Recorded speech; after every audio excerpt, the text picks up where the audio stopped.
नमस्कार बच्चों, आप सभी का हमारे YouTube चैनल आइडियल देव क्लासेस में स्वागत है। बच्चों, आज हम आपके लिए कक्षा 8वीं विषय विज्ञान का महत्वपूर्ण प्रश्न पत्र लेके आए हैं, जो आपकी वार्षिक परीक्षा जो होने वाली है उस परीक्षा के लिए बहुत ही इंपॉर्टेंट प्रश्न है। देखिए, ये पूरे प्रश्न के उत्तर सहित आपको हमने बताए हैं। तो चलिए देखते हैं कक्षा 8वीं विषय विज्ञान बोर्ड परीक्षा के लिए महत्वपूर्ण प्रश्न पत्र।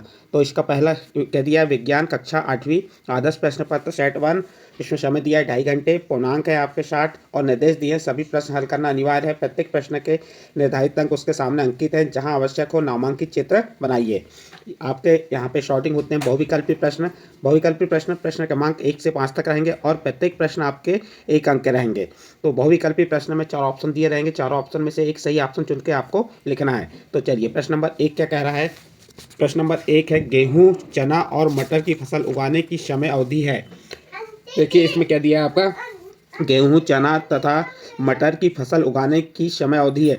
तो ए नंबर जून से सितंबर तक, बी नंबर अक्टूबर से मार्च तक, सी नंबर मार्च से मई तक और डी नंबर मई से अगस्त तक। तो गेहूं, चना और मटर की फसल कौन सी होती है? रबी की फसल होती है। और रबी की फसल को उगाने का समय कब से कब तक रहता है? तो ये रहता है अक्टूबर से मार्च तक। तो इसका बी नंबर का ऑप्शन सही हो जाएगा। तो ये आपका कौन सा प्रश्न कंप्लीट हुआ? प्रश्न नंबर 1 कंप्लीट हुआ। इसके बाद नेक्स्ट अगला प्रश्न आता है आपका प्रश्न नंबर 2। प्रश्न नंबर 2 क्या कह रहा है, यदि ईंधन को जलाते समय पर्याप्त हवा ना मिले तो कौन सा खतरा प्रदूषक उत्सर्जित होगा? प्रश्न है आपका, यदि ईंधन को जलाते समय पर्याप्त हवा ना मिले तो कौन सा खतरनाक प्रदूषक उत्सर्जित होगा? तो A number carbon dioxide, B number sulphur dioxide, C number nitrite oxide और डी नंबर कार्बन मोनोऑक्साइड। तो इसका सही आंसर आ जाएगा डी नंबर कार्बन मोनोऑक्साइड। इसके बाद अगला प्रश्न है आपका प्रश्न नंबर 3। क्या कह रहा है, वनोन्मूलन का प्राकृतिक कारण है। प्रश्न नंबर 3 है आपका, वनोन्मूलन का प्राकृतिक कारण है। ए नंबर दावानल, बी नंबर भीषण सूखा, सी नंबर भूस्खलन और डी नंबर ए बी दोनों। तो देखिए जो वनोन्मूलन का प्राकृतिक कारण है, तो यहाँ पे दावानल भी है और भीषण सूखा भी है। तो इसका सही आंसर आ जाएगा डी नंबर ए बी दोनों। इसके बाद नेक्स्ट प्रश्न है आपका प्रश्न नंबर 4। विद्युत लेपन विद्युत धारा का कौन सा प्रभाव प्रदर्शित करता है? ए नंबर तापी प्रभाव, बी नंबर चुंबकीय प्रभाव, सी नंबर रासायनिक प्रभाव और डी नंबर कोई प्रभाव प्रदर्शित नहीं होता। तो इसका सही आंसर आ जाएगा आपका सी नंबर रासायनिक प्रभाव। और इससे बहुविकल्प प्रश्न का अंतिम प्रश्न है प्रश्न नंबर 5।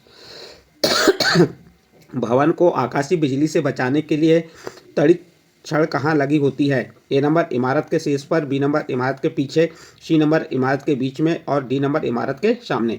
प्रश्न था भवन को आकाशीय बिजली से बचाने के लिए तड़ित छड़ कहाँ लगी होती है? तो इसका सही आंसर आ जाएगा ए नंबर इमारत के शीर्ष पर। तो इस प्रकार से आपका ये प्रश्न नंबर 5 कंप्लीट हुआ। इसके बाद नेक्स्ट अगला प्रश्न आता है आपका प्रश्न नंबर 6। प्रश्न नंबर 6 से 10 तक आपके रिक्त स्थान रहेंगे और ये भी प्रत्येक प्रश्न आपके 1-1 अंक के रहेंगे। तो चलिए प्रश्न नंबर 6 देख लेते हैं। प्रश्न नंबर 6 क्या है, डेंगू वायरस डेंगू के वायरस का वाहक खालिस्तान मच्छर है। प्रश्न है आपका, डेंगू के वायरस का वाहक खालिस्तान मच्छर है। तो बताइए कौन सा मच्छर होगा? तो ये है मादा एंडिस। कौन सा मच्छर आएगा? मादा एंडिस। तो यहाँ आपके खालिस्तान क्या आ जाएगा? मादा एंडिस। जो मादा एंडिस मच्छर है, ये डेंगू के वायरस का वाहक है। अगला प्रश्न है आपका प्रश्न नंबर 7। प्रश्न नंबर 7 क्या है, पेट्रोलियम के विभिन्न संघटकों को पृथक करने का प्रक्रम कहलाता है। तो क्या कहलाता है? तो इसका सही आंसर आ जाएगा परिष्करण। परिष्करण कहलाता है। क्या कहलाता है? परिष्करण। तो यहाँ खालिस्तान में आप परिष्करण लिख देंगे। अगला प्रश्न है आपका प्रश्न नंबर 8। सबसे अच्छा अग्निशामक खालिस्तान है। जो सबसे अच्छा अग्निशामक क्या है? तो इसका सही आंसर आ जाएगा कार्बन डाइऑक्साइड, जिसे CO2 कहते हैं। तो यहाँ लिख देंगे कार्बन डाइऑक्साइड। ये क्या है? कार्बन डाइऑक्साइड सबसे अच्छा अग्निशामक है। इसके बाद अगला प्रश्न है, नमक का घोल विद्युत का खालिस्तान है। जो नमक का घोल होता है विद्युत का क्या होता है? कुचालक होता है या सुचालक? तो नमक का घोल विद्युत का सुचालक होता है। कैसा होता है? सुचालक। यहाँ पे सुचालक लिख देंगे आप। अगला प्रश्न है आपका प्रश्न नंबर 10। किसी वस्तु में आवेश है या नहीं, इसकी पहचान के लिए खालिस्तान का उपयोग किया जाता है। देखिए यहाँ पे आपको प्रश्न पूछा है, किसी वस्तु में आवेश है या नहीं, इसकी पहचान के लिए खालिस्तान का उपयोग किया जाता है। तो इसका सही आंसर आ जाएगा खालिस्तान क्या आ जाएगा? विद्युतदर्शी। किसका उपयोग किया जाता है? विद्युतदर्शी का। तो यहाँ पे खालिस्तान लिख देंगे विद्युतदर्शी। इस प्रकार से आपका प्रश्न नंबर 10 कंप्लीट हुआ। इस प्रश्न के साथ जो रिक्त स्थान थे आपके 6 से 10 तक के सभी प्रश्न कंप्लीट हुए। इसके बाद आपके अति लघुत्तरीय प्रश्न आ जाएंगे। अति लघुत्तरीय प्रश्न क्रमांक 11 से 16 तक रहेंगे और ये प्रत्येक प्रश्न आपके 2 अंक के रहेंगे। तो चलिए प्रश्न नंबर 11, सूक्ष्म जीवों के मुख्य वर्ग कौन कौन से हैं? प्रश्न है आपका, सूक्ष्म जीवों के मुख्य वर्ग कौन कौन से हैं? तो आप उत्तर बताएंगे। सूक्ष्म जीवों के मुख्य वर्ग निम्नलिखित हैं। नंबर 1 जीवाणु, कवक, प्रोटोजोआ, शैवाल और विषाणु। ये सभी क्या है? सूक्ष्म जीवों के प्रमुख वर्ग हैं। इसके बाद अगला प्रश्न है आपका प्रश्न नंबर 12। कल्पना कीजिए सूर्य का प्रकाश अगले 10 वर्षों में समाप्त हो जाए तो आप उसे किस प्रकार का संसाधन मानेंगे? तो आप उत्तर बता देंगे। ये देखिए, यहाँ पे आपको कल्पना करने को कहा है कि सूर्य का प्रकाश अगले 10 वर्षों में समाप्त हो जाए तो आप उसे किस प्रकार का संसाधन मानेंगे? तो हम उत्तर बताएंगे। यदि सूर्य का प्रकाश अगले 10 वर्षों में समाप्त हो जाए तो उसे हम समाप्त होने वाला प्राकृतिक संसाधन मानेंगे। ये आपका प्रश्न नंबर 12 का उत्तर कंप्लीट हुआ। इसके बाद नेक्स्ट प्रश्न है आपका प्रश्न नंबर 13। भ्रूण का नियंत्रण विकास कहाँ होता है? भ्रूण का निरंतर विकास कहाँ होता है? तो इसका उत्तर हो जाएगा भ्रूण का निरंतर विकास गर्भाशय में होता है। भ्रूण का निरंतर विकास कहाँ होता है? गर्भाशय में होता है। ये आपका प्रश्न नंबर 13 का उत्तर कंप्लीट हुआ। इसके बाद नेक्स्ट अगला प्रश्न आता है आपका प्रश्न नंबर 14। प्रश्न नंबर 14 है पीयूष ग्रंथि किस प्रकार की ग्रंथि है? यह शरीर में कहाँ स्थित रहती है? प्रश्न है आपका पीयूष ग्रंथि किस प्रकार की ग्रंथि है? यह शरीर में कहाँ स्थित रहती है? तो आप उत्तर बता देंगे। पीयूष ग्रंथि एक अंतःस्रावित ग्रंथि है। यह शरीर में मस्तिष्क में स्थित रहती है। ये आपका प्रश्न नंबर 14 का उत्तर कंप्लीट हुआ। इसके बाद नेक्स्ट अगला प्रश्न है आपका प्रश्न नंबर 15। ऐसे 2 उदाहरण दीजिए जिनमें लगाए गए बल द्वारा वस्तु की आकृति में परिवर्तन हो जाए। तो देखिए उदाहरण कौन कौन से बता सकते हैं आप। पहला उदाहरण बताएंगे रबड़ की गेंद को दोनों हाथों से दबाना। जैसे हम रबड़ की गेंद को दोनों हाथों से बल लगाते हैं तो उसका क्या होता है? आकृति में परिवर्तन हो जाता है। रबड़ बैंड का खींचना। तो ये 2 उदाहरण हो गए। प्रश्न नंबर 15 कंप्लीट। इसके बाद प्रश्न नंबर 16। पृथ्वी के अंदर हलचल के अलावा भूकंप आने के अन्य कारण क्या हैं? प्रश्न है आपका पृथ्वी के अंदर हलचल के अलावा भूकंप आने के अन्य कारण क्या हैं? आप उत्तर बताएंगे। पृथ्वी के अंदर हलचल के अलावा भूकंप आने के अन्य कारण हैं किसी ज्वालामुखी का फटना, किसी उल्का पिंड का पृथ्वी से टकराना तथा किसी भूमिगत नाभिकीय विस्फोट का होना। ये पृथ्वी के अंदर हलचल के अलावा अन्य भूकंप के कारण हो गए। आपका प्रश्न नंबर 16 कंप्लीट हुआ।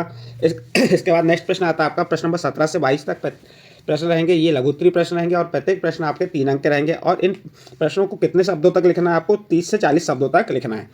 तो चलिए प्रश्न नंबर 17। यदि ईंधन का ज्वलन ताप औसत कमरे के तापमान से कम हो तो क्या समस्या उत्पन्न होगी? ऐसी स्थिति में होने वाले दहन के प्रकार का नाम तथा उदाहरण लिखिए। तो आप उत्तर में बताएंगे। यदि ईंधन का ज्वलन ताप कमरे के औसत तापमान से कम हो तो कमरे के औसत तापमान पर ही ईंधन अपने आप बिना किसी प्रत्यक्ष कारण के जलने लगेगा। ऐसी स्थिति में होने वाला दहन स्वतः दहन कहलाता है। प्रश्न था यदि ईंधन का ज्वलन ताप औसत कमरे के तापमान से कम हो तो क्या समस्या उत्पन्न होगी? क्या समस्या उत्पन्न होगी कि वहाँ पे तापमान पर ईंधन अपने आप बिना किसी प्रत्यक्ष कारण के जलने लगेगा। और ऐसी स्थिति में होने वाले दहन के प्रकार का नाम है। तो ये कौन सा दहन है? स्वतः दहन है। ये कौन सा दहन है? स्वतः दहन है। और उदाहरण बता देंगे। नंबर 1 सफ़ेद फास्फोरस कमरे के औसत तापमान पर जलने लगता है। दूसरा कोयले की खानों में कोयले की धूल का स्वतः दहन। तो ये उदाहरण हो गए और ये आपका प्रश्न नंबर 17 का उत्तर कंप्लीट हुआ। नेक्स्ट प्रश्न आता है आपका प्रश्न नंबर 18। क्या मानव जाति भी जीव जंतुओं के लिए खतरा बन जाती है? स्पष्ट कीजिए। तो उत्तर बताएंगे हाँ, मानव जाति भी जीव जंतु के लिए खतरा बन जाती है। जैसे औषधि आवश्यकताओं के लिए पेड़ पौधों को काटना। जो औषधि आवश्यकताओं के लिए हम क्या करते हैं? पेड़ पौधों को काटना। दूसरा अपने विभिन्न उद्देश्यों को पूरा करने के लिए जानवरों को मारना अथवा उनका शिकार करना। तीसरा मानव आवास एवं खेती के उद्देश्य से वनों को समाप्त करना अथवा आग लगाना। चौथा वनों में सड़कों का निर्माण करना। ये कुछ मानव क्रियाकलाप हैं जो जीव जंतुओं के अस्तित्व के लिए खतरा एवं जैव विविधता को विक्षोभित करते हैं। ये आपका प्रश्न नंबर 18 का उत्तर कंप्लीट होता है। इसके बाद नेक्स्ट अगला प्रश्न आता है आपका प्रश्न नंबर 19। प्रश्न नंबर 19 क्या है? मुर्गी और मेंढक दोनों ही अंडे देते हैं लेकिन दोनों में ही निषेचन की क्रिया अलग अलग प्रकार से होती है, क्यों? समझाइए। उत्तर देखिए। मुर्गी स्थलीय प्राणी है। मुर्गी क्या है? स्थलीय प्राणी है। उनमें आंतरिक निषेचन होता है अर्थात शुक्राणु एवं अंडाणु का संलयन मुर्गी के शरीर के भीतर होता है। जबकि मेंढक उभयचर होता है जो अधिकतर जल में रहता है। इसमें जो निषेचन बाह्य होता है इस क्रिया में शुक्राणुओं एवं अंडाणुओं का संलयन शरीर के बाहर जल में होता है। प्रकृति ने उनमें यह व्यवस्था उनकी शारीरिक संरचना और आवासीय परिस्थिति के अनुकूल की है। इस प्रकार से ये आपका प्रश्न नंबर 19 का उत्तर कंप्लीट हुआ। इसके बाद प्रश्न नंबर 20। मनुष्य में लिंग निर्धारण को समझाइए। देखिए मनुष्य में लिंग निर्धारण कैसे होता है उसको बता रहे हैं आपको। मनुष्य की प्रत्येक कोशिका के केंद्रक में 23 जोड़े गुणसूत्र पाए जाते हैं। देखिए, मनुष्य की प्रत्येक कोशिका के केंद्रक में 23 जोड़े गुणसूत्र पाए जाते हैं। इनमें से एक जोड़ी गुणसूत्र लिंग गुणसूत्र होते हैं, जिन्हें एक्स एवं वाई कहा जाता है। स्त्री में 2 XX गुणसूत्र होते हैं, जबकि पुरुष में X तथा एक Y गुणसूत्र होता है या पाया जाता है। जब X गुणसूत्र वाला शुक्राणु अंडाणु को निषेचित करता है तो युग्मज में 2 X गुणसूत्र होंगे तथा वह मादा शिशु में विकसित होगा। यदि अंडाणु को निषेचित करने वाले शुक्राणुओं में Y गुणसूत्र है तो वह युग्मज नर शिशु में विकसित होगा। आप इस प्रकार से बता सकते हैं, इसका चित्र बता के। ये आपके Y और X, ये XX से अंडाणु हो गए और XY से क्या होगा, नर होगा, और XX से मादा होगा। इस प्रकार से चित्र से भी आप बता सकते हैं। इस प्रकार ये आपका प्रश्न कंप्लीट हुआ। नेक्स्ट अगला प्रश्न आता है आपका प्रश्न नंबर 21। अपने दैनिक जीवन में होने वाले कुछ ऐसे कार्यों की सूची बनाइए जिनमें गुरुत्वाकर्षण बल कार्य करता है। तो उत्तर में लिख देंगे आप, हमारे दैनिक जीवन में होने वाले कुछ ऐसे कार्यों की सूची जिनमें गुरुत्वाकर्षण बल कार्य करता है निम्न है। नंबर 1, पेड़ पौधों से पत्तियों एवं फलों का नीचे गिरना। ये किसका बल, कौन सा बल कार्य कर रहा है यहाँ पे? गुरुत्वाकर्षण बल। आटे को छानते समय उसका नीचे गिरना। फिर तीसरा है पुस्तक, पेंसिल, पेन आदि का हाथ से छूटने पर नीचे गिरना। फिर तीसरा है नल की टोटी खोलते ही जल का नीचे की ओर गिरना। ये सभी क्या है? गुरुत्वाकर्षण बल का कार्य है। ये आपका प्रश्न नंबर 21 का उत्तर कंप्लीट हुआ। इसके बाद अगला प्रश्न है आपका प्रश्न नंबर 22। नल की टोटी, साइकिल का हैंडल एवं पहिए के रिम पर क्रोमियम का लेपन करने के बजाय ये वस्तुएं क्रोमियम से ही क्यों नहीं बनाई जाती? कारण लिखिए। उत्तर देखिए, नल की टोटी, साइकिल का हैंडल एवं पहिए की रिम पर क्रोमियम का लेपन करने की बजाय इन वस्तुओं को क्रोमियम से ना बनाने का कारण क्रोमियम का महंगा होना है तथा किसी पूरी वस्तु को क्रोमियम से बनाना आर्थिक दृष्टि से व्यवहारिक नहीं है, इसलिए इन वस्तुओं को किसी सस्ती धातु से बनाया जाता है। तत्पश्चात इन पर केवल क्रोमियम की परत ही चढ़ा देते हैं। इस प्रकार से बच्चों यहाँ पे आपका प्रश्न नंबर 22 का उत्तर कंप्लीट हुआ। इसके बाद आपके दीर्घोत्तरीय प्रश्न आएंगे, प्रश्न क्रमांक 23 से 26 तक, और ये प्रत्येक प्रश्न आपके 5 अंक के रहेंगे और इन प्रश्नों का उत्तर आपको 70 से 80 शब्दों तक लिखना है। चलिए, प्रश्न नंबर 23। सूक्ष्म जीव हमारे लिए अभिशाप होते हुए भी वरदान है, इस कथन को स्पष्ट कीजिए। उत्तर देखिए, सूक्ष्म जीव हमारे लिए अभिशाप होते हुए भी वरदान है क्योंकि सूक्ष्म जीव हमें कई तरह से प्रभावित करते हैं। अभिशाप कैसे होंगे? अभिशाप के रूप में तो जो सूक्ष्म जीव हैं उनसे बीमारियों का कारण, जो सूक्ष्म जीव क्या होते हैं? बीमारियों का कारण बनते हैं। सूक्ष्म जीव खाद्य पदार्थों क्या कर देते हैं? खराब कर देते हैं। इसके बाद वरदान कैसे हैं सूक्ष्म जीव हमारे लिए? वरदान, सूक्ष्म जीव जो हैं हमारी पाचन क्रिया में मदद करते हैं। सूक्ष्म जीव शरीर की रोग प्रतिरोधक क्षमता को बढ़ाते हैं। सूक्ष्म जीव वातावरण में संतुलन बनाए रखते हैं। सूक्ष्म जीव खाद्य पदार्थों को पौष्टिक बनाते हैं। और अगला 5वां कारण बताएंगे वरदान में। क्या वरदान है? सूक्ष्म जीव औषधि उपयोग में पाए जाते हैं। इस प्रकार सूक्ष्म जीव हमारे लिए अभिशाप होते हुए भी क्या है? वरदान है। यह आपका प्रश्न नंबर 23 का उत्तर कंप्लीट हुआ। इसके बाद नेक्स्ट अगला प्रश्न आता है आपका प्रश्न नंबर 24। वर्णन कीजिए कि घर्षण किस प्रकार शत्रु एवं मित्र हैं। मित्र दोनों हैं। आपको यहाँ बताना है कि घर्षण किस प्रकार शत्रु और मित्र हैं। तो उत्तर देखिए, घर्षण शत्रु हैं तो शत्रु किस प्रकार है? घर्षण के कारण हानिकारक प्रभाव निम्न है। नंबर 1, घर्षण से मशीनों के पुर्जे घिस जाते हैं। नंबर 2, मशीनों की दक्षता घट जाती है। और नंबर 3, मशीनों को दी गई ऊर्जा का कुछ भाग ऊष्मा के रूप में व्यय हो जाता है। तो ये घर्षण शत्रु है, उसके हानिकारक प्रभाव बताए। उसके बाद घर्षण मित्र है तो उसके लाभ क्या है घर्षण से? तो घर्षण अनिवार्य है क्योंकि नंबर 1, घर्षण के बिना हम चल नहीं सकते। नंबर 2, घर्षण के कारण ही हम दीवार पर कील ठोक पाते हैं। नंबर 3, घर्षण के कारण ही वाहनों पर ब्रेक लगाकर हम उन्हें रोक लेते हैं। नंबर 4, भोजन का चबाना भी घर्षण के कारण है। और नंबर 5, घर्षण के कारण लिखना संभव हुआ। तो ये घर्षण हमारे लिए जितना मित्र है उतना ही शत्रु भी है। तो देखो, किसी भी पक्ष के 2 पक्ष होते हैं, लाभ हानि। इससे घर्षण से लाभ भी है तो हानि भी है। इसके बाद नेक्स्ट अगला प्रश्न आता है आपका प्रश्न नंबर 25। ध्वनि प्रदूषण क्या है? ध्वनि प्रदूषण के प्रमुख कारणों को सूचीबद्ध कीजिए। तो उत्तर देखिए, वातावरण में अत्यधिक या अवांछित ध्वनियों को ध्वनि प्रदूषण कहते हैं। वातावरण यानी हमारे आसपास में अत्यधिक या अवांछित ध्वनियों को क्या कहा जाता है? ध्वनि प्रदूषण कहते हैं। ध्वनि प्रदूषण के कुछ स्रोत निम्नलिखित हैं।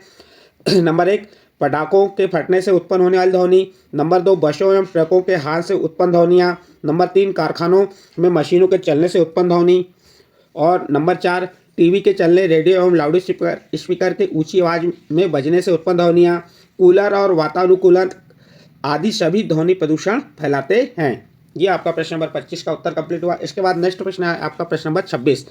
नेत्रों की देखभाल, नेत्र मीन्स आँखों की देखभाल हेतु आप क्या क्या उपाय करेंगे? तो उत्तर देखिए, नेत्रों की देखभाल हेतु हम निम्नलिखित उपाय करेंगे। नंबर 1, हमें नेत्रों की नियमित जांच कराते रहना चाहिए। नंबर 2, सूर्य या अत्यधिक उत्सर्जित प्रकाश स्रोत की ओर कभी भी सीधा नहीं देखना चाहिए। नंबर 3, धूल अथवा गंदगी आँखों में जाने पर उन्हें स्वच्छ जल से धोना चाहिए। नंबर 4, पठन सामग्री से उचित दूरी रखकर पढ़ना चाहिए। नंबर 5, नेत्रों से संबंधित कोई समस्या होने पर हमें नेत्र विशेषज्ञ से सलाह लेनी चाहिए। इस प्रकार से जो आपका प्रश्न नंबर 26 था उसका उत्तर कंप्लीट हुआ। इस प्रकार बच्चों आपका जो पेपर होने वाला है बोर्ड परीक्षा पेपर विज्ञान का, उसमें आपको 26 प्रश्न पूछे जाएंगे। 26 प्रश्न में आपके प्रश्न 23 से 26 तक ये दीर्घोत्तरीय प्रश्न रहेंगे और ये प्रत्येक प्रश्न आपके 5-5 अंक के रहेंगे। उसके बाद जो आपका प्रश्न क्रमांक 17 से 22 तक के जो प्रश्न रहेंगे ये आपके 3 अंक के प्रश्न रहेंगे और प्रत्येक प्रश्नों के लिए आपको 30 से 40 शब्दों में लिखना है। उसके बाद आपका जो है प्रश्न क्रमांक 11 से 16 तक जो प्रश्न रहेंगे आपके 2 अंक के प्रश्न रहेंगे, फिर रिक्त स्थान रहेंगे और आपके फिर विकल्प रहेंगे। इस प्रकार बच्चों आपको मैंने जो आपका पेपर किस प्रकार से आएगा, ये जो प्रश्न बताया हूँ, ये प्रश्न आपके पेपर के दृष्टिकोण से बहुत ही महत्वपूर्ण प्रश्न है। यदि ये प्रश्न आपको अच्छे लगे हों तो आप हमारे चैनल आइडियल देव क्लासेस को सब्सक्राइब कीजिए, लाइक कीजिए और इस वीडियो को अन्य ग्रुप में शेयर जरूर कीजिए।